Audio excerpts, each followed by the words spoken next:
প্রত্যেকটা যুগের কিন্তু একটা করে ধর্ম থাকে, যুগ ধর্ম থাকে। এই কলিযুগের যুগ ধর্ম হচ্ছে হরিনাম সংকীর্তন। জায়গায় জায়গায় হচ্ছে, দূরে কোথাও মাইক বাজছে, আমি শুনতে পাচ্ছি এখন হরিনাম হচ্ছে। এই হরিনাম সংকীর্তন যেটা এই কলিযুগের যুগ ধর্ম। কলিযুগের মানুষজনকে যদি বলা হয় যে তুমি তপস্যা করো, পারবে না। তুমি ধ্যান করো, খুব সহজে পারবে না। দাপর যুগের যে যুগ ধর্ম অর্চনা করা,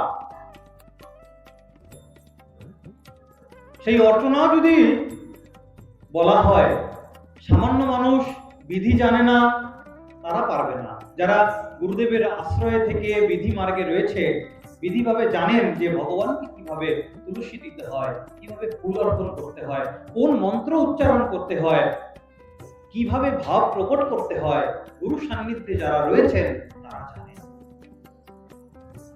যারা গুরু সান্নিধ্যে এখনো যাননি তারা হয়তো জানেন না। কিন্তু কলিযুগের মানুষকে যদি বলা হয় যে তুমি একটু হরিনাম করো, শুধু একটু হরিনাম, যেটা এই কলিযুগের যুগ ধর্ম আমার শ্রীকৃষ্ণ চৈতন্য মহাপ্রভু তিনি কৃপা করে আমাদের প্রদান করেছেন, সেই যুগ ধর্ম যদি একবার কাউকে বলা হয় যে তুমি একটু কীর্তন করো, সে কিন্তু অনায়াসেই করতে পারবে। কারণ এতটা সহজ করে দিয়েছে ভগবানকে প্রাপ্ত করবার। ভগবানকে প্রাপ্ত করবার এতটা সহজ পথ দেখিয়ে দিয়েছে।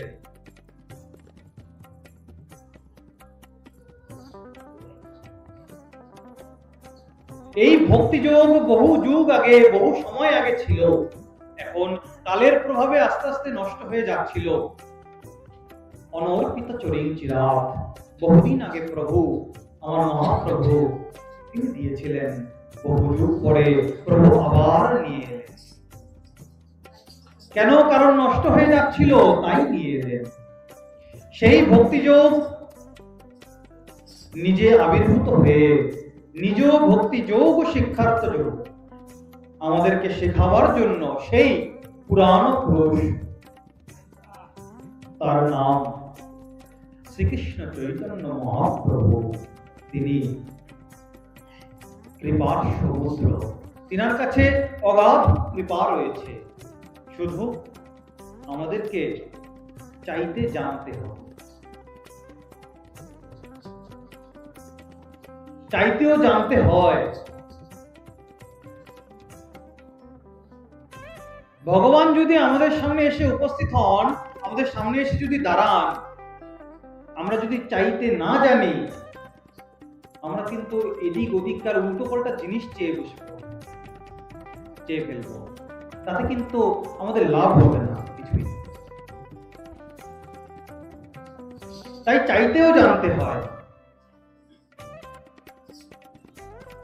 এবার তিনি কলিযুগের পাবন ভূমিতে অবতীর্ণ হয়ে যত রকম বাধা ছিল ভজনে, ভক্তিতে, সমস্ত বাধাকে তিনি দূরীভূত করে দিয়েছেন।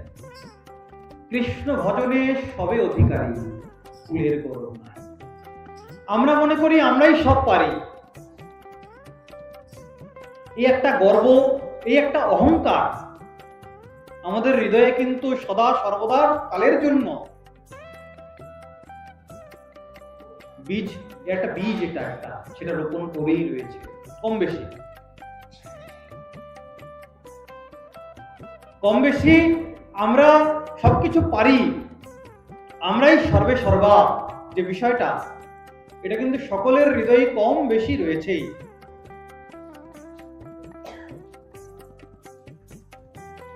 এইবার এইরকম যে চিন্তার একটা গণ্ডি বেঁধে রেখেছি আমরা আমাদের মনের মধ্যে, সেই গণ্ডি থেকে আমাদেরকে বের করবার জন্য এই গণ্ডিটা কিন্তু একটা বাধা। এই বাধাকে দূর করবার জন্যই আমার শ্রীকৃষ্ণ চৈতন্য মহাপ্রভু তিনি অবতীর্ণ হয়ে এই বাধাকে তিনি দূরে সরিয়ে দিয়েছেন।